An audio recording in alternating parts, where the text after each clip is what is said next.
नमस्कार दोस्तों, मैं हूं डॉक्टर प्रेमा चौधरी। आप सभी का मेरे चैनल में स्वागत है।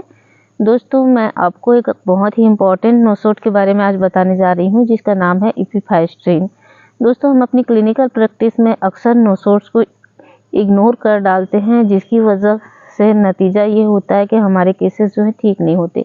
नोसोड्स बहुत ही डीप एक्टिंग होते हैं और ये एंटी मियाज़मेटिक के तौर पे काम करते हैं, जिससे हमारे केस को क्लियर होने में काफ़ी हेल्प मिलती है।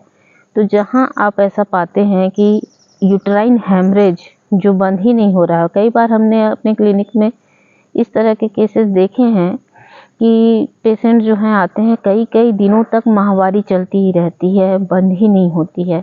इवन वेल सेलेक्टेड मेडिसिन देने के बाद भी जो मेंसेस है वो रुकता नहीं है। तो इस तरह के केसेस में एक डोज इपिफाइस्ट्रीन का दीजिए, उसके बाद आप इंडिकेटेड मेडिसिन दे के देखिए, बहुत ही अच्छा रिजल्ट आपको देखने को मिलेगा।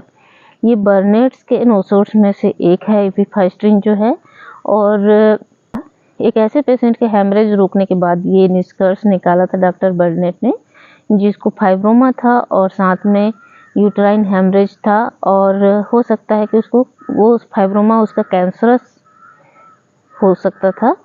तो इस तरह के केसेस में उन्होंने इसका निष्कर्ष निकाला कि ये हेमरेज, यूट्राइन हेमरेज को स्पेशली रोकने के लिए बहुत ही अच्छी एंटी हेमरेजिक मेडिसिन है। इसके बारे में डॉक्टर जॉन हेनरी क्लार्क अपने मटेरिया में लिखते हैं, at any rate I have found it of great value in controlling uterine haemorrhage either connected with fibrous growth or not.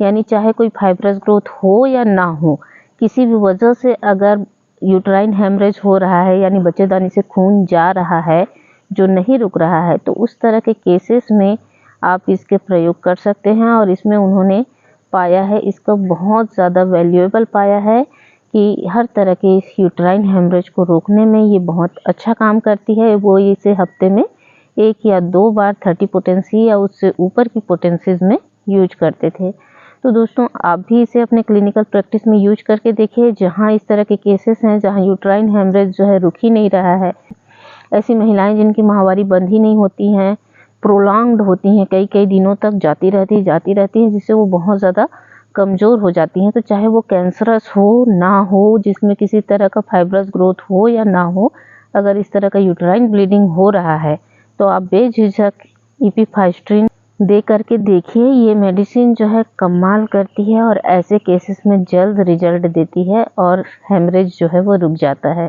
तो दोस्तों, इस मेडिसिन को अपनी प्रैक्टिस में शामिल कीजिए और ज़्यादा से ज़्यादा केसेस जो हैं यूट्राइन हेमरेज के सॉल्व कीजिए, क्योंकि इस तरह के गायनिकोलॉजिकल प्रॉब्लम्स में होम्योपैथी कमाल का रिजल्ट देती है। आप millefolium, sabina, China, ipecac, crotalus, lachesis जैसी जो एंटी हेमरेजिक दवाइयाँ हैं, उनका तो प्रयोग करते ही हैं, लेकिन इन सब के प्रयोग के बावजूद अगर कोई केस ऐसा है जिसमें आप फेल हो रहे हों, तो इपिफाइस्ट्रीन यूज़ करने के बाद आप उसमें फेल नहीं होंगे। वेल सेलेक्टेड मेडिसिन इसके इस्तेमाल के बाद आप यूज करते हैं तो वो भी अच्छा रिजल्ट आपको देने लग जाती है।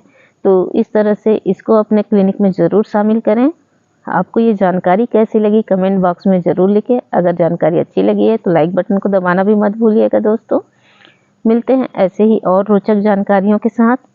जुड़े रहिए और कनेक्टेड रहने के लिए सब्सक्राइब बटन को और फॉलो बटन को दबा लीजिए। मिलते हैं नेक्स्ट वीडियो में। धन्यवाद।